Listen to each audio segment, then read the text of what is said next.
get a ball, you get a ball. I'm so Oprah with this free game. Free game, free game, free game. We could all use a little bit. In the first 2 years of business, you just might lose a little bit. You won't sleep, what is that? It's a myth, that's a fact. I spent $2,000 last month and I'm just trying to make it back. Let's talk numbers, distribution, clientele, and commission. Let's talk. Alright, back at it again. This is Free Game, Daylon Johnson. This time, I'm here with my man Josh Parker. Here at Townview Realtor. He's a realtor here in the DFW. He's been here about 2 years. About 2 years. Alright, so he's gonna give us a rundown about how we got into realty and the ins and outs of realty and what it's things we may not know. So if you would give us a quick introduction of yourself. Definitely. Hi, how you doing? I'm Joshua Parker. I'm your realtor. So I just let you know that early on. But you know, a couple of things about me. I've been doing real estate for 2 years. I've been an investor for 7 years. I'm basically have background in pharmacy technician, investment. I'm a father. I'm a husband. I'm all around good guy. I have a nonprofit called Men Empowerment Network. Basically help men gather and get a lot of things off their chest. I was a single father early on in life. Got my first house when I was 18 with my mother, and then when I was 21 by myself. That's just a good, run down about me. Yeah. Well, I appreciate it, man. So let's jump right into it. Okay. So how did you get into real estate? You said pharmacy technician. I'm guessing you went to school for pharmacy.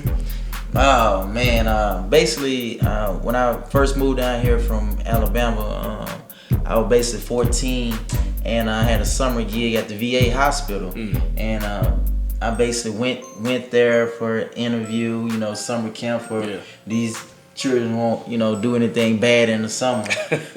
So I basically started at the VA hospital, and I was doing compounding. And when I was compounding Eucerin and triamcinolone ointments for the veterans that had bad skin at the time, so we was compounding. Okay, real quick. So compounding, we gotta talk about. So it's free game. Yeah. Compounding, we gotta talk about what compounding is. Compounding is something that's more than one.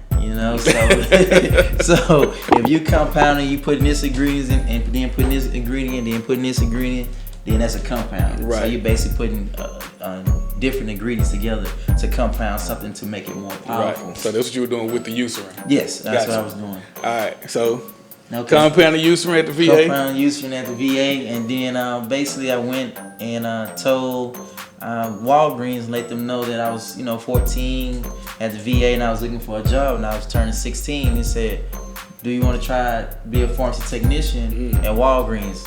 Sure. I needed money, right? So I definitely started out being a pharmacy technician by, I guess, a mistake or God's plan. I don't know. It sounds like God's plan to me, because when I was 14, let me tell you, like work, nope. Work? Nah. I got my first job, I was at KFC when I was 15. And then I hated it from the beginning to the end. I was like, nah, man. But so how did you get on at the VA?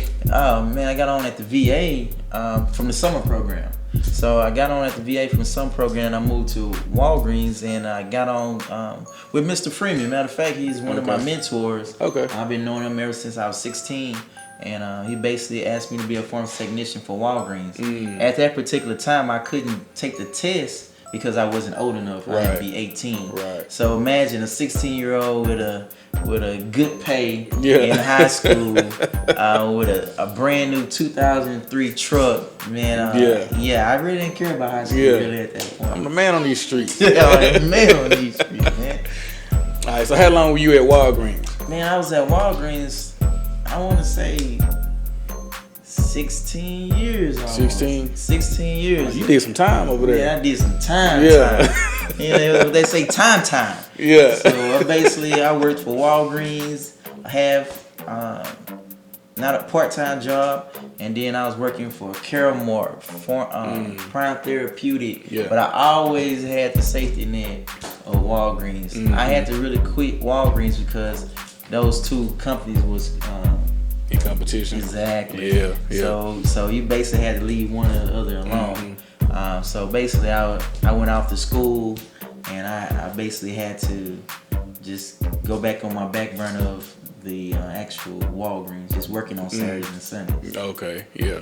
I was a manager at Walgreens. For real? Yeah, internship management. Yeah, man. Yeah, man. Everybody, and I went to Jarvis. Everybody that Yeah. graduated from Jarvis, they was interning for Walgreens as manager, man. Yeah, they tried to get me over there. I was like, nah, man, this ain't really my groove. That money was good for the summer, though. I For tell the you. summer, yeah, it was. Yeah, man. So you say you've been over here at Townview for 2 years? For 2 years. Okay. I've been a real estate agent for 2 years. Okay, so you started over here with Townview. I started over here with them. Okay, so what made you get into realty? Did you go straight from pharmacy to realty? Man, my whole, I feel like my whole life has some type of negative thing that happened first, and then I came over to do something positive. Yeah. So it's more that at 20 I had a child. So 21, at 20, it was hard. Yeah, when it definitely. learned out you finna have a daughter. Yeah. Coming into this world, and you basically was sending what $150 a month to your child's mother, and we both know that's not enough to raise a newborn. So my junior year, I didn't go back to Jarvis to complete my schooling. I went back and did full-time working from 8 a.m. to 3 p.m. to 3:30 to 12 p.m. to try to make sure that I was able to give my child's mother more money. So I was giving her $350 every 2 weeks. Okay. Then that particular thing stopped, and child support, of course, she wanted to try to put that in on me, but I went a different route, man. Instead of just trying to put myself on child support or running away from my responsibility, I went on and head first and basically like, hey, instead of you trying to put me on child support, I want full custody. Okay. And she looked at me like, you want full custody? Ha ha! The system's not finna give you full custody. Right. And I understood that, and I knew the system wasn't gonna give me full custody, but I want to let them know that I wanted to be a father and not just a father for the weekend, one weekend, and wait 3 weeks and different angles of that way. So I went, a road less traveled. So we basically came to agreement of doing joint custody. Okay. So with that being said, I have a 1-year-old. I'm back at home at school. I'm staying with my mother, and I have a Crown Vic on 22. I have a truck. And I'm looking at this situation like something ain't adding up. Yeah. So when that particular situation not adding up, my stepfather, or my mother's husband, he basically told me, Josh, do you think you're a man?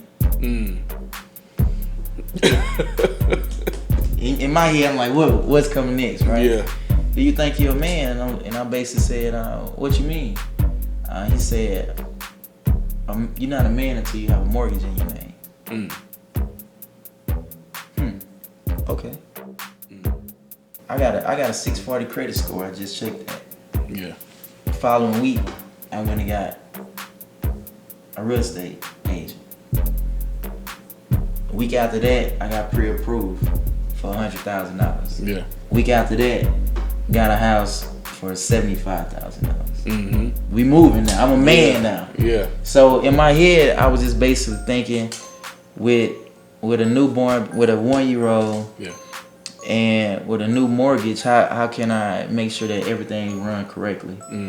So I reached out to 2 of my friends and asked them would they mind moving in with me. So the running joke at that particular time was $3 million and a baby. So for years, her godfathers basically stayed with us, and it was just basically more of a business venture as well. Right.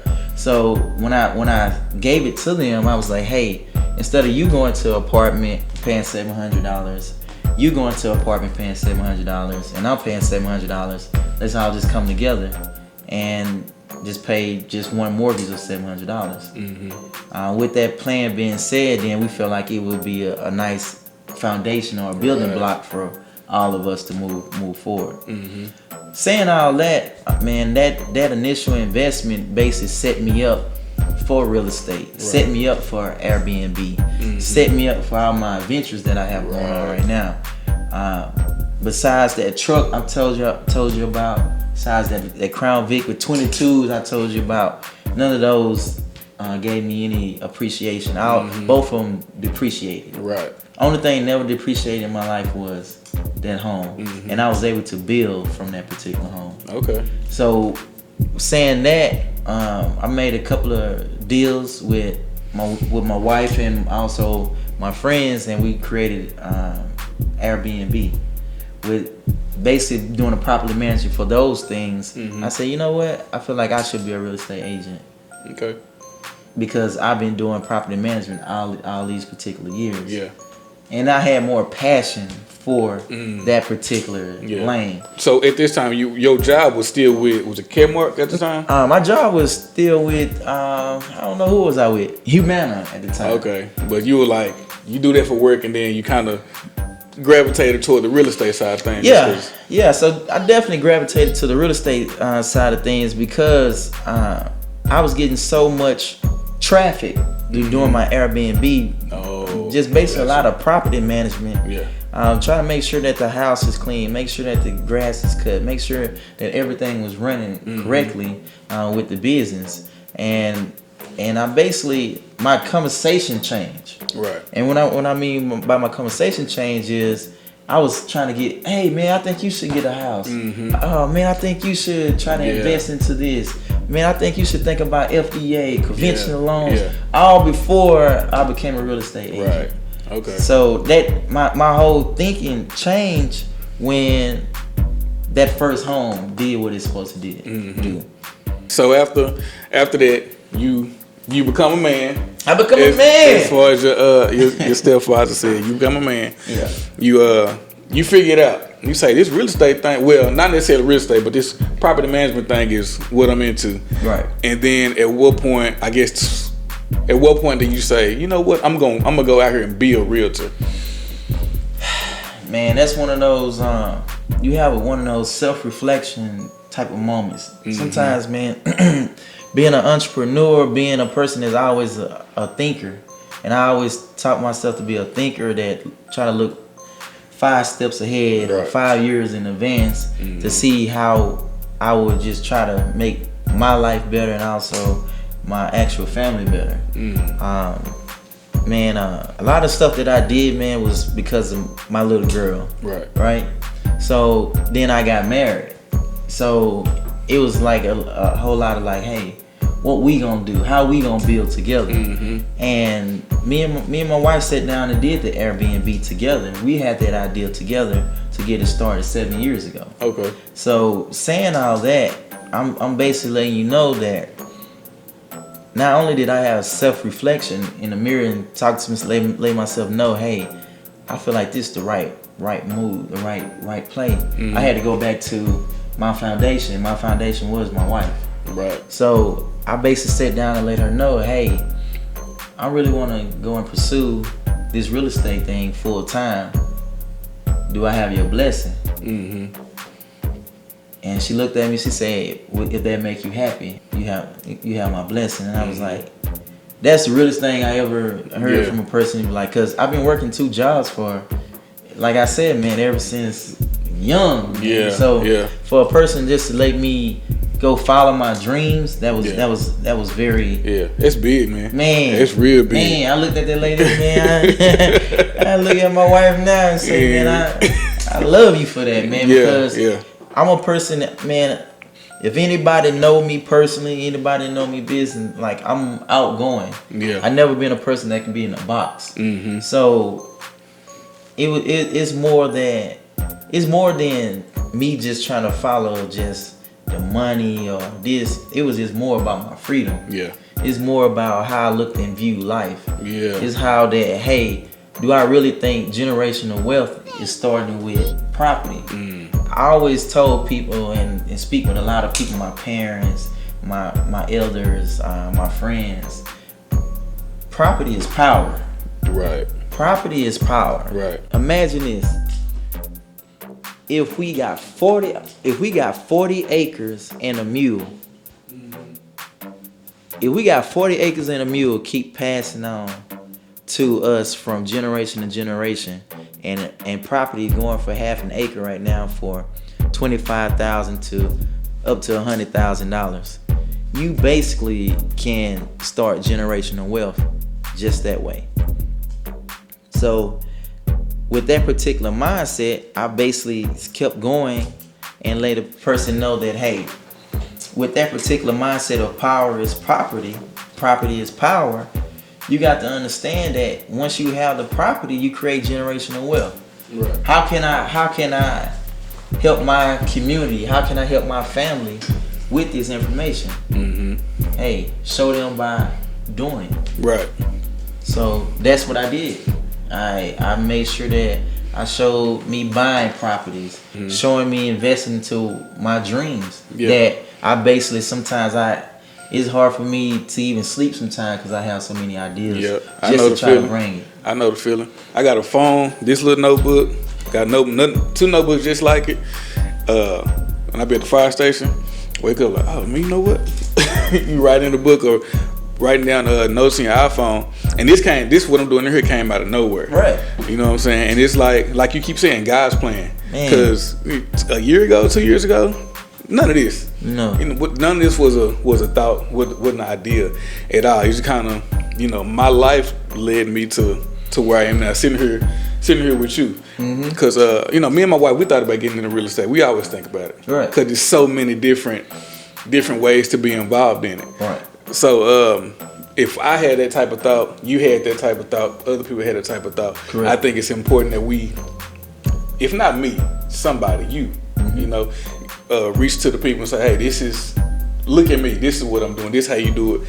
And you know, just simply you said, property is power. Yes. You know what I'm saying? It could be somebody who's gonna watch this video and say, what do you mean by property is power? And here go the breakdown. This is what you mean by property is power. But that's important, just for us to reach back and just because you know people in your life. I know people in my life who don't have not that they don't have a drive, they don't know what's out there. And that's the thing. I feel like a lot of people have the drive, but sometimes it's in neutral. Yeah. You know, so once and that's the thing that I enjoy and glad that you reached out to me.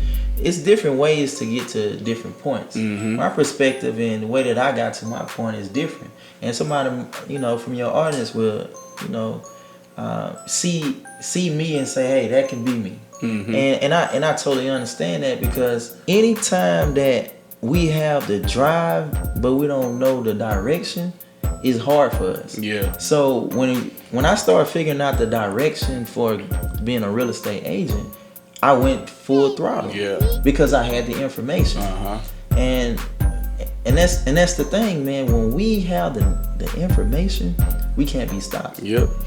Because once you use that information, it's like, oh, this been here the whole time.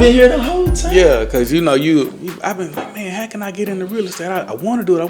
Then you got a real estate book or whatever. Correct. But the thing is, this is another thing. If me, like I told you, I'm outgoing. I don't mind talking to people. I don't mind dressing up and being presentable and doing all these different things. But other people might be good with the numbers. Some people might be good with basically the breakdown of it, the planning, the execution of it. Right. And that's the thing. That's why me and my wife is so promising, because she's more of the person that's in the background, and she makes sure she analyze and break down the planning and the execution. Yeah. I'm a real estate agent because I'm good with walking into a room and letting you know, hey, this have foundation issues, or this have this issue, or I can walk in a neighborhood and let you know the comps and just different things is automatic come to me. Yeah. My wife, she's a loan originator. She's good with the planning. Yeah. She's good with the execution of it. That's one thing you got to understand and figure out what is your weakness and your strengths. Right. And that's one thing about her is she's good with numbers. She's good with planning. And I'm good with showing the homes and also, basically bringing the attention and awareness to owning a home. Yeah. This is what I learned. When you play to your strengths, you can you don't necessarily ignore your weaknesses, but those get stronger too. Exactly. You know what I'm saying? Exactly. Because the thing is, this is a thing that I learned as well. Is before I got with my wife, I had a 680 credit score. When I got with my wife, she had an 815 credit score. Yeah. 815, 680. So it was some type of weakness or strengths that I can learn from that I didn't know. Right. Man, I have an 800 credit score right now. Yeah. All from her teaching that she didn't know she was really teaching me. Yeah. You know, so people got to understand and take this dictatorship thing, you know, submissive and things of that nature. You got to understand. You got to listen to your spouse. You got to understand and identify their weaknesses and their strengths. Me and my wife been talking a lot about submission and stuff like exactly. that. Because I think people get a wrong understanding of what that means. Right. You know what I mean? I'm the man. You listen to what I say. No. You know? No, man. Yeah, man. We just talked about that in church. Yes. And they broke it down way better than I could, so I ain't gonna try right now. Okay. But when they did it, I was like, it makes sense. Yeah. Because what I can say from the service, it was more about, submission is not, yes, sir, I do what you say, sir. It's more about being a part of that team and making each other better. And I guess that would be, for a woman, she wants to be loved more than anything. And for a man, he wants respect more than anything. And I guess that submission is kind of meeting in the middle. That love, that, like I said, they explain it way better than I could. I feel like you have to meet in the middle. And I'm not finna try to go and touch the topic because I might, you know what I'm saying? Say the wrong thing. May say the wrong thing. But at the end of the day, I really feel like you need each other. Yes. There's no way that we both can walk through we both can't walk through a door that's only made for one person at a time. Exactly. You know what I'm saying? So, the thing is, if you already communicating that with your spouse, you got to understand, hey, you need to go ahead and walk first this time. The reason is because you're stronger in this area. You know what? I'm going to walk first through this door this time because I'm stronger in this area. Because I can take it. You know what I'm saying? So, but we can move from that topic. but we definitely you got to understand and recognize it. And that's in any business. Right. You know what I'm saying? Right. So one thing about real estate, man, you're gonna have your ups and your downs and your challenges with real estate. Yeah. So as far as challenges go, let's talk about some of those. So one, starting out in real estate, what were some of the things that you know now that you wish you would have known in the beginning? Man, it came a little field that way. I'm trying to be political correct right now. Man, it's a lot of things that I wish I would have known or learned when I first got started. Man, the startup money is totally disrespectful to me. So you basically got to make sure you have a plan set in place if this is gonna be your full-time job. You got to make sure you have a savings because it's a lot of fees come and associated with real estate. You got to understand you're an entrepreneur. Every day you got to create your own work. You got to create your own plan. So you got to make sure you stay busy. That's heavy right there. Yes. Creating your own work, that's ooh. You got the crazy thing is you have to do it. If you don't have a plan, then you basically just running in a quicksand. You know, so you just running real fast nowhere. So the thing is you got to create your plan. So that's one of the things. Don't try to force your friends to go with you. They'll go with you in due time. Once they see you being consistent. That's one thing about anything in life. A person will support you if you being consistent. Basically putting out the information. What can I do as a realtor to help you move forward in your life? Not just in one part in your life. So you got to offer value. So people ain't let you know those particular things. You got to make sure you keep putting that information out. Let them know why it's important to own a home. Why it's important to invest. Why it's important to get this property. You just got to keep getting that information out. Okay. What are more of the challenges? Those are things that you wish you would have known. I guess challenges of the day to day of being a realtor, because you're gonna have those. Challenges of the day to day being a realtor is also experience. Most people gonna see who you are as a person. Yeah. Once you get into this particular industry, you got to understand that you got to let a person know who you are genuinely. If you come in nasty, a person will respond to you in a nasty way. Yeah. It's just a lot of challenges, man. You just got to understand that your actual network is your network. You know what I'm saying? So you have to make sure you speak and talk to like-minded people. Right. If you have a rat around you and you're an eagle, y'all not gonna. It ain't gonna work. Not gonna work. Yeah. All right. So what about the rewards of the job? The rewards of the job, man. Of course, you get a freedom. And of course, you able to set your own schedule. Yeah. Let me see. Other rewards, man. You basically can travel in the state of Texas and able to show people different places, different homes in the state of Texas. You get to dress up nice every day if you want, if that's what you decide to do.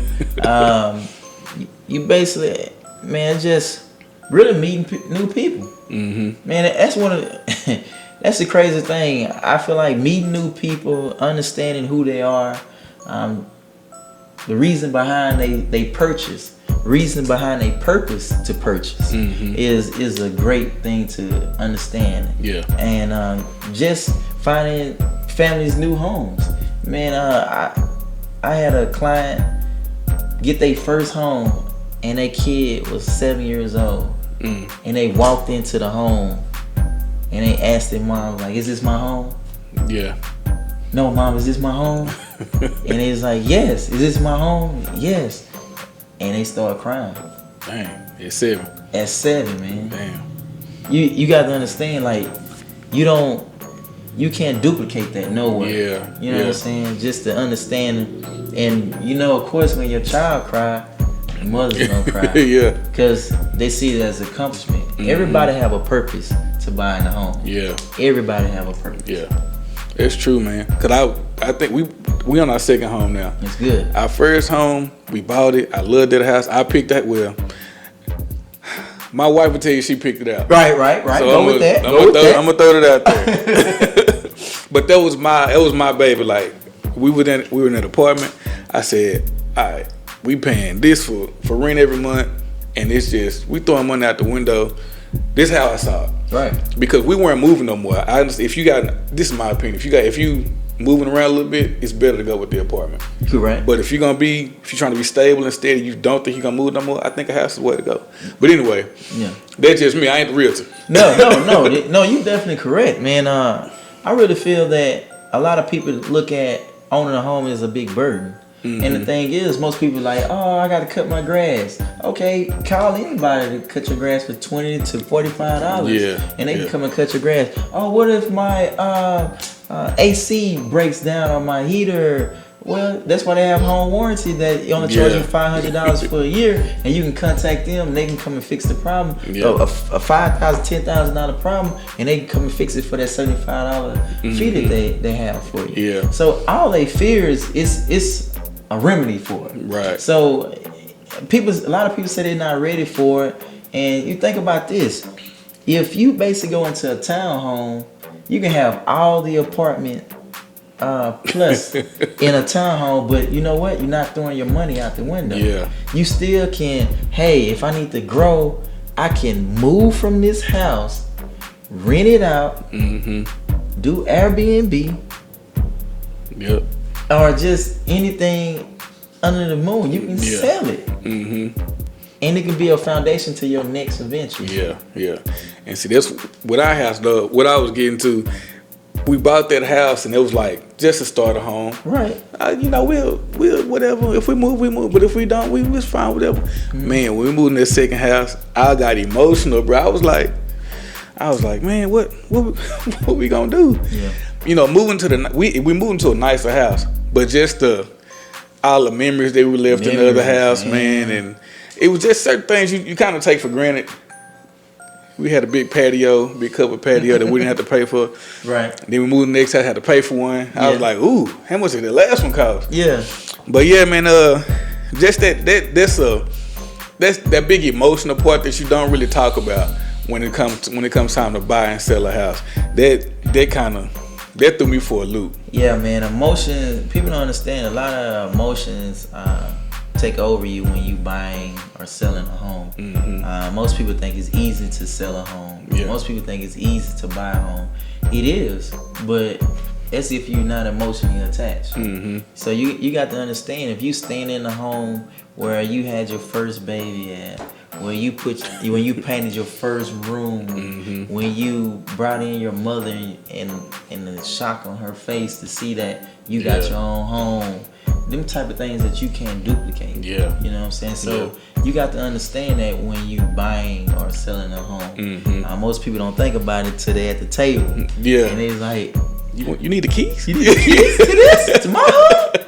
And then the other person looking like, yeah, I definitely do. Because once you get them the keys, they finna start crying. Yeah. So you got to understand, are you creating positive things going forward?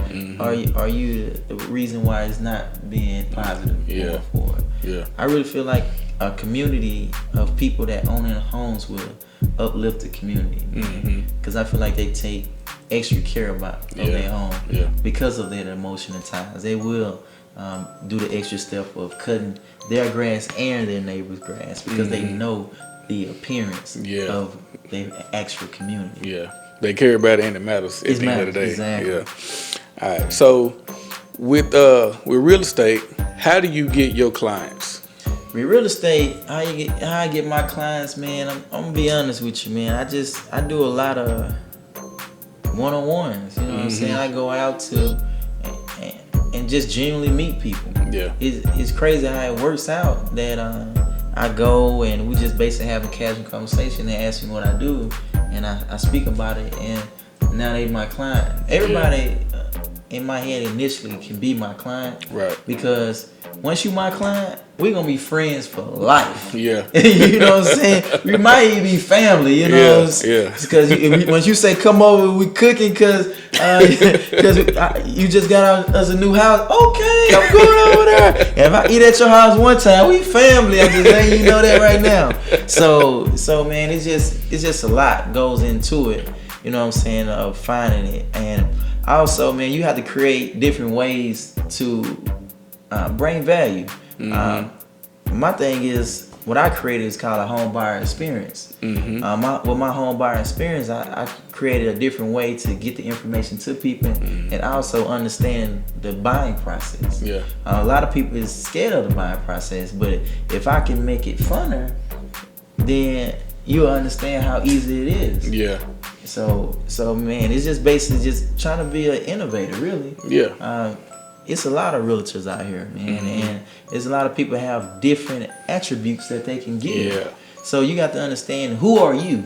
Don't try to get too far away from yourself. Yeah. And I think that's something that I was battling with, because I am that fun guy, but then I can get serious because I'm talking about something that can affect your life. Right. And I don't mind getting serious about that. And that's one thing I gotta let people understand. Hey, we can joke all day.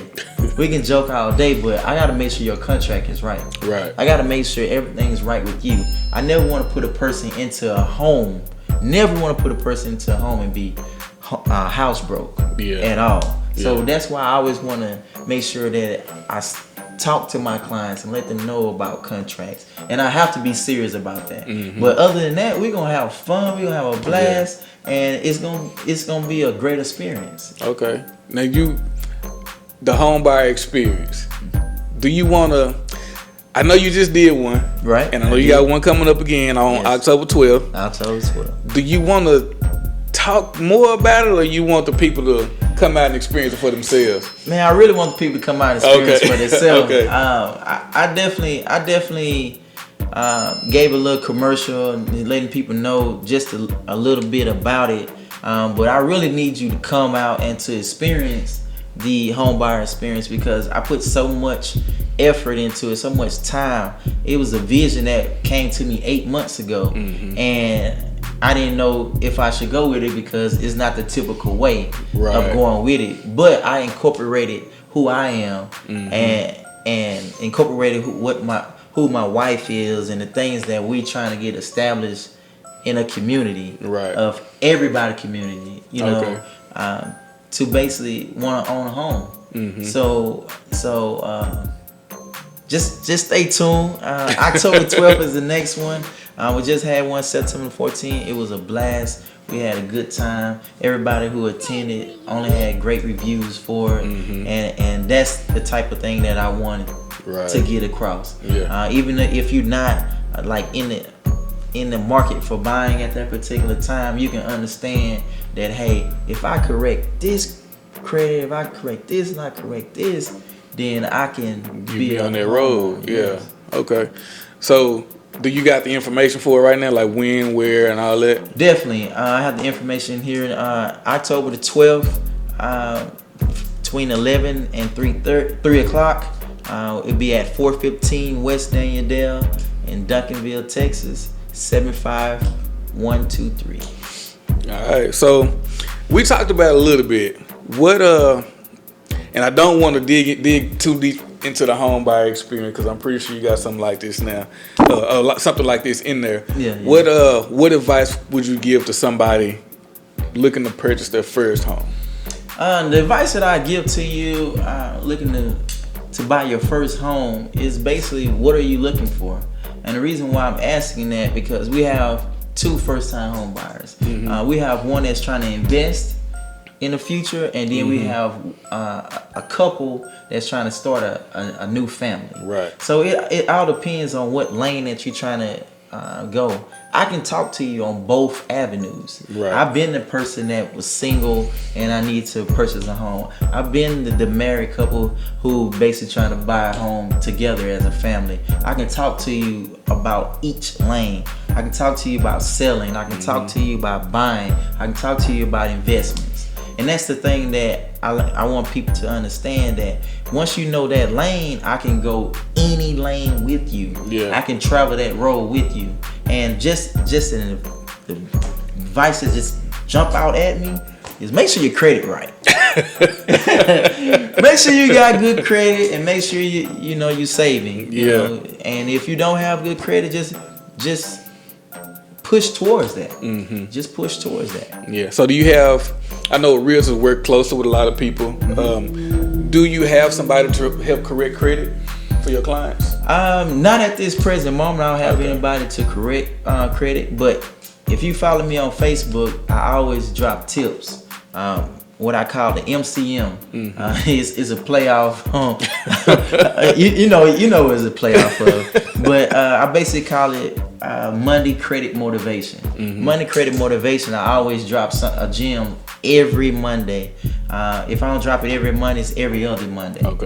Basically letting people know, hey, make sure your credit card is basically under 30% credit utilization. Just different tips that they can go. And if you have a 580 credit score and your mother have an 800 credit score, ask her can you be an authorized user on her credit card. Now your mother don't have to give you a credit card. She can just put you as an authorized user. I know that'll be the next question. You want me to what? You want me to do what? You want me to give you what? No, Mom, just put my name on it. You already know my social security number. Just put it on there. And I just want to take, the information that the actual steps that you've been doing, Mom, and basically piggyback off your good credit. That's basically what it is. All right, so I know you talked about you can make your own schedule. With being a realtor, having your own personal life, your personal social life or whatever, and the family, how do you balance all of that? Oh man, I'm still trying to learn it right now. I was gonna give y'all a fake answer, but it's nothing fake about me, so I can't give it to you. So man, I'm really trying to figure that out right now, man. being a realtor, like you saying, you can basically do your own hours, but sometimes the contract have to be in at a particular time. You have a client who gets off at 5:30, and you want to make sure you're showing them the house in a great time. With this particular job, man, timing is urgent. Yeah. You know what I'm saying? Time is of the essence, man. Yeah. With every deal, every contract. So right at this particular time, man, I can not have anybody from 9 to 11, and then I can have a call from 12 to 6 o'clock. So I can go from showing houses to writing contracts in a matter of minutes. Yeah. I take my laptop with me everywhere I go. I don't care where I'm at. I don't care if I'm in the car. I don't care if I'm at a restaurant. Yeah. I don't care if I'm at the club. I'm on my phone to make sure that the deal go through. Yeah. I don't care what I'm doing. Most of the time I stop and make sure I take care of that. So to be honest with you, man, I'm still trying to find that balance in between family and also work. Because our timing should be from 8 to 8, but in real life, man, I really be up late hours, early mornings. Man, for real. I'm kind of in the same zone right now, and it's a killer. Just because I'm at the fire station 24 hours, right? And there's time that I cannot be with the family. Like unless they come see me, that's it.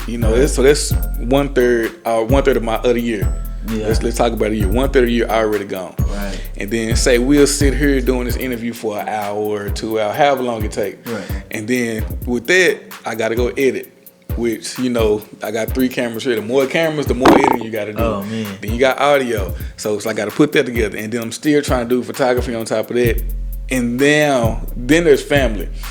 And with all that stuff, I always try to put my family first. Yes, and I'm not a perfect man. Right. So every now and then I slip up. Me and my wife will get into it, go through our thing. It's like, man, and I'm just I'm juggling, just trying to balance everything right now. But I'm getting better at it. It's if you want my advice, which you probably don't. I do. I want it. I take any advice to help me, man. It's all for me and my wife. It was 100% communication. Ooh, because I know you gonna say that. Yeah, those little things that I don't think are important, she thinks they are. Right. And I'm like, we'd be downstairs, kicking it, watching TV, cooking, eating breakfast or whatever, and I'd be like, all right, I'll be right back. And I go upstairs, and then I'm gone for however long I'm gone. What you doing? I got stuff to edit. Like, well, you didn't tell me you were gone. You didn't say how long you gonna be gone. Well, I didn't really know how long I was gonna be gone. Well, how about you tell me the time?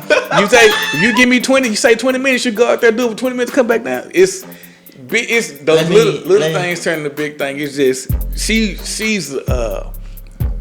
wants me to tell her like specific time. I'm like, I'm just going till the work get done. Right. And if we don't talk about it, if we don't communicate from A to Z, every step in between, it's an issue. Say, man, in my work life, it's very planned. Yeah.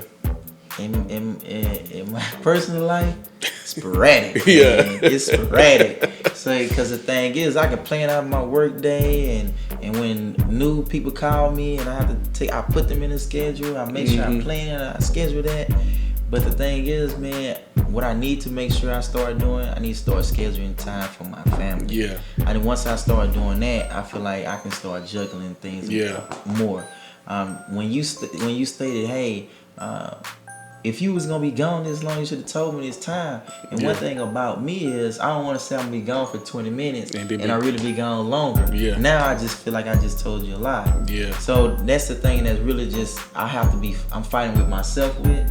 So, but a timeline is something that I need to try to make sure I give better information to the boss. You know what I'm saying? People say I need to let her know my time limit and things of that nature. And I have a 14-year-old and I have a 5-year-old. And at this particular age, man, my daughter just starting to be a freshman, man.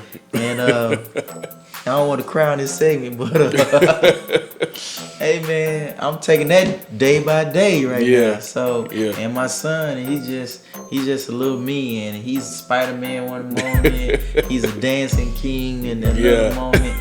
all in one take almost. And man, I just try to make sure I'm the best real estate agent. Also, I need to make sure I'm the best family man as well. Right. So it's just something that I need to work on. And I'm a heed to what you're saying, communication. Yeah, man, shit. What you just said, just scheduling time for your family. Right. Like that's something I've thought about it. I've talked to myself like you need to, but the reason I didn't, and the reason I will, I know I should, and I will, because this is not. You don't feel like it's genuine. Yeah, exactly. Right. And it feel like it's just an ego thing with me, because it's like, so I say I need to schedule time, and then the next thought in my head is, what kind of man need to schedule time for his family? That's supposed to be number one, but at the same time, it's like reality is reality. Right. You know what I'm saying? Like if I could control every part of my life would be perfect. Exactly. You know what I'm saying? So when I have to be here, be at this place at this time for this time, but then I have to make time for that, It's like you scheduling time for everything else, but with your family, this is for me. With your family, it's like see you when I see you. I'm not prioritizing the way I should. You know what I'm saying? Yeah. So if you're making time for these things, just like not you, but say somebody else. Man, I want to be the best real estate agent in the state of Texas. But what about being the best husband in the state of Texas? What about being the best father in the state of Texas? Yeah. And that's kind of where I'm at right now, because I'm getting better at the work part of what I do. I'm getting better at this. I train and study being a firefighter. But it's like, okay, what are you doing to be a better father? Right. And it's like, oh, what about being a better husband? Ooh. Right.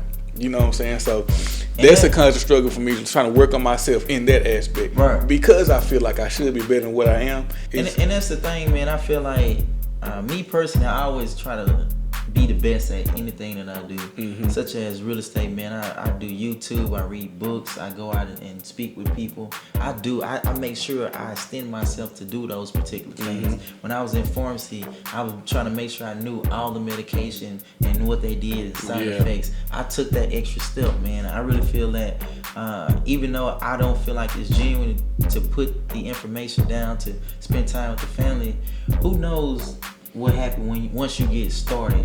Once that, hey, it's 6 o'clock, I need to be with my family, and we start laughing and playing, you're gonna forget all about that genuine, is this genuine or not. Because that's right. The genuine love is gonna come through. The kisses, the hugs, hey, how was your day? Different things like that. Yeah. So just me talking with you, man, it just really opened up my eyes, and like, man, hey, it might not be genuine just putting it and blocking that time, but once you get started with your family, sitting down and having those conversations, it's gonna be love. Man. Yeah. So it don't even matter how you get there. It don't matter how you get there. It's free game. Yeah, that's free game.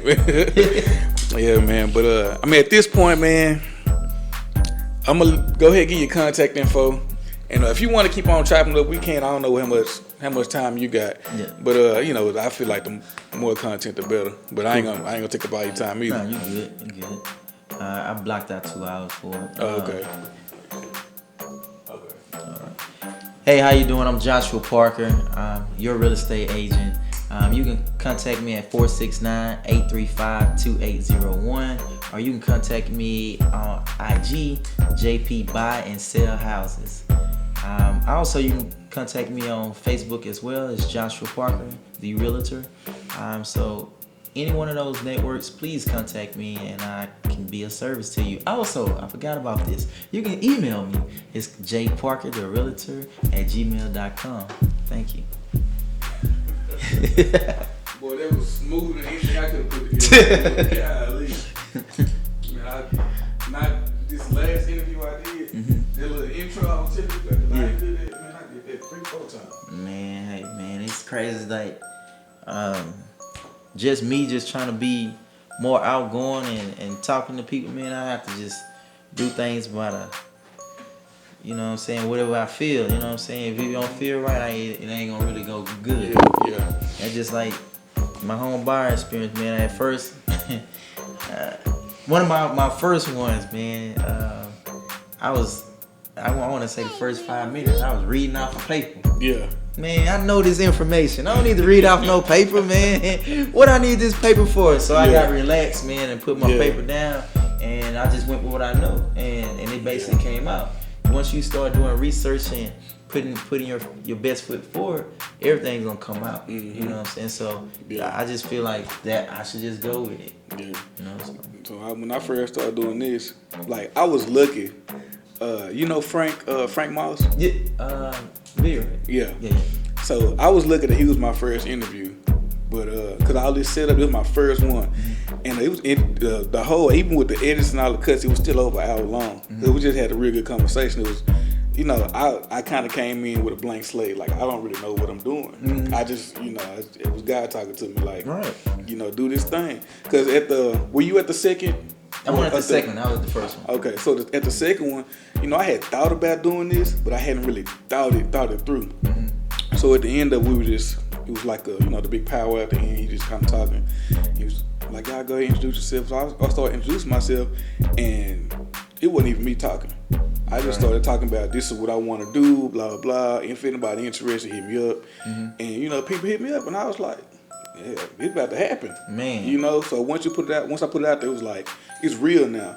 Exactly. So when I did Frank's interview, I had this or something like it. I had a big one then, but I was like this at the beginning. I was like, so you know what I'm saying? And then you know, the conversation got rolling. Like you can't see it because I edited it out. But I mean, cause every now I got to glance just to make sure I covered everything. But when I said I wanted to make it as conversational as possible, because that's how people talk. Yeah, man. You don't want to be on camera like, so being fake. Tell me about, you know what I'm saying? Being fake. So man. it's it was just like, you know, like one thing that he said to me in the interview. He was like, when it's supposed to be, when it's for you, especially as far as business goes, it flows. Everything flows. Exactly. It's like you don't have to force, like you didn't have to force yourself to be a real estate agent. No. You know what I'm saying? Like you bought a house, you were like, I'm good with this. This is what I'm interested in. This, it just became a part of you. So like this here, I was a journalism major in college. Okay. And then they started, like, the money they make.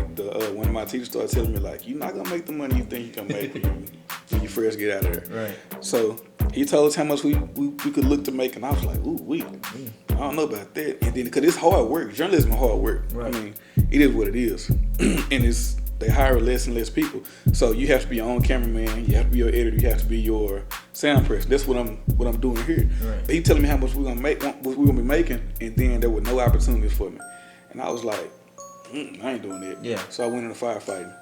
And then, you know, years later, here we are. You know, like, it just kind of, like, at the thing when I wasn't talking. That was God talking through me. Right. Because I hadn't planned on telling nobody about it. Right. I just planned on, like, it being an idea that never got off the ground. And then that happened, and then I've been in photography for a while. So I know how to use cameras. Right. You know what I'm saying? Like, everything just kind of worked itself out. Like, I'm a firefighter. I make good money doing what I do. Right. I made that happen. This ain't me. Right. You know what I'm saying? It's kind of this. But this is the thing, though, man. I really feel that everything is already written. Predestined. Yes, man. And the thing is, if be real honest with you, man, I'm supposed to be a real estate agent. Yeah. You know what I'm saying? When I first got my house, and my wife, when we weren't married at the time, she got her house, and I actually flipped my house, sold my house. Once I sold that house, man, I got a rush. Yeah. I got a rush that I can't even explain to you, man. I was at the title company, and I signed my name on that check, and they gave me that check. I felt like I was a football player, man. Yeah. I feel like, hey, man, I arrived. And I was like, man, why I always get so excited to look at homes? Why I get so excited to pick out different things and layouts in homes? Yeah. Why I get so excited about doing research for homes? Why is that? Yeah. You know what? That's girl stuff. Yeah. Let me go and continue to be a pharmacy technician. You know what I'm saying? Then most of the time, ain't that many men in that particular field anyway.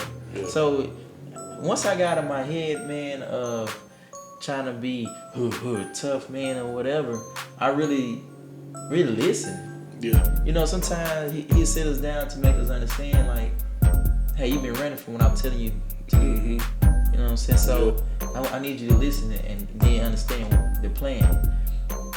One thing about me, every decision, every step that I made, it wasn't the good decision, but it was a lesson learned to be an actual mentor to somebody else.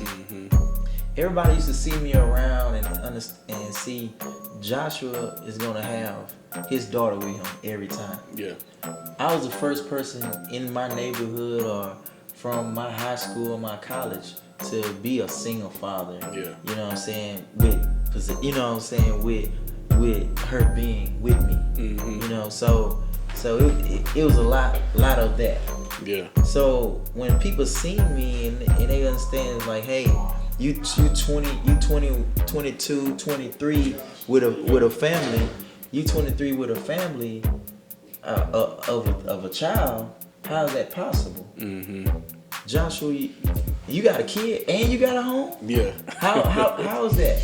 Yeah. So in my head, I'm like, hey, if I'm able to get this information out to people to understand how I got to this particular position, then you know what?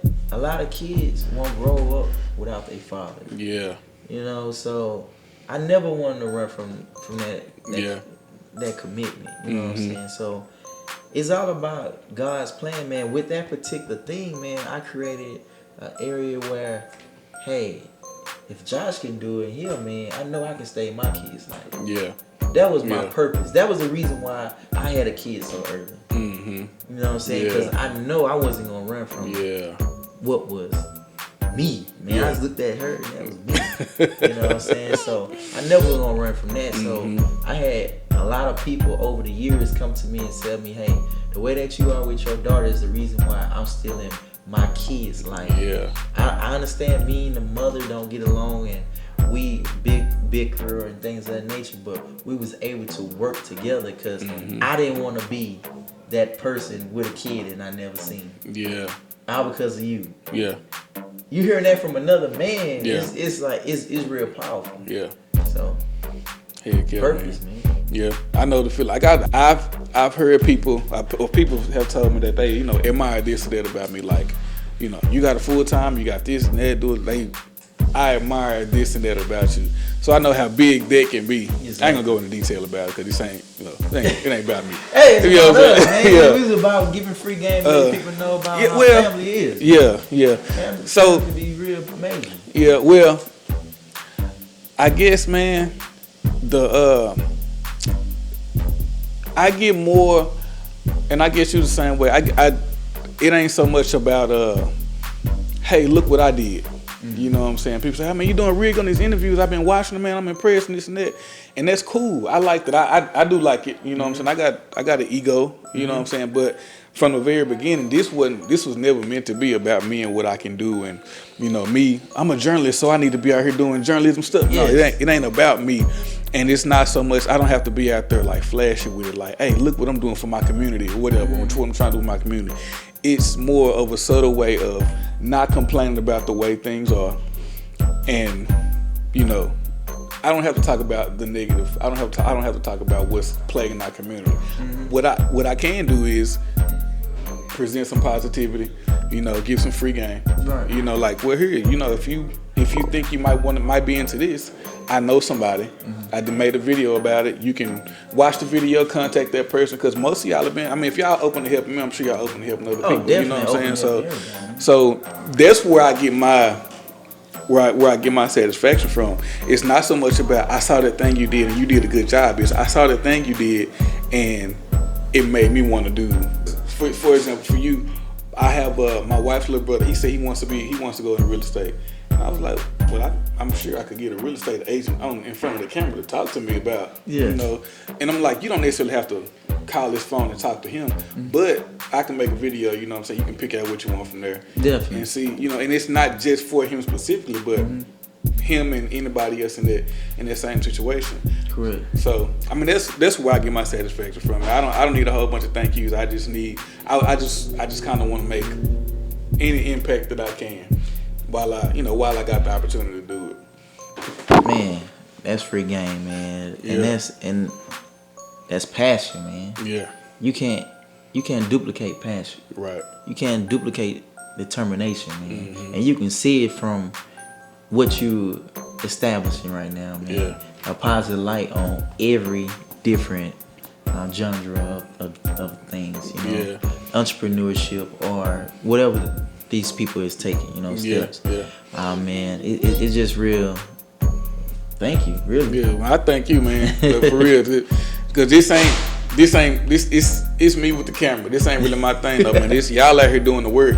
I just come and take pictures and videos of it. You know what I'm saying? So that's it, man. I appreciate you sitting down with me, man. I appreciate the gems you dropped, the knowledge you gave the people, and thank you for not making it all about real estate. Oh, you know what I'm saying? man. Like real estate is why I came here, but I really like it when I can talk to people and they got knowledge, and nobody just knows their job. Everybody we all live a life outside of our jobs, and I think that's just as valuable, if not more valuable, than telling me about what you do for a living. Right. You know. Right. So I appreciate that part of it, man, and hopefully, man, people get something out of it. Please, man. Because if I got something out of what you were saying, you got something out of what I was saying, man. This might be one. Yeah. It's the what? Yeah, man. Well, I appreciate it, man. All right. You keep doing what you're doing, man. I admire the movement, man. Appreciate it.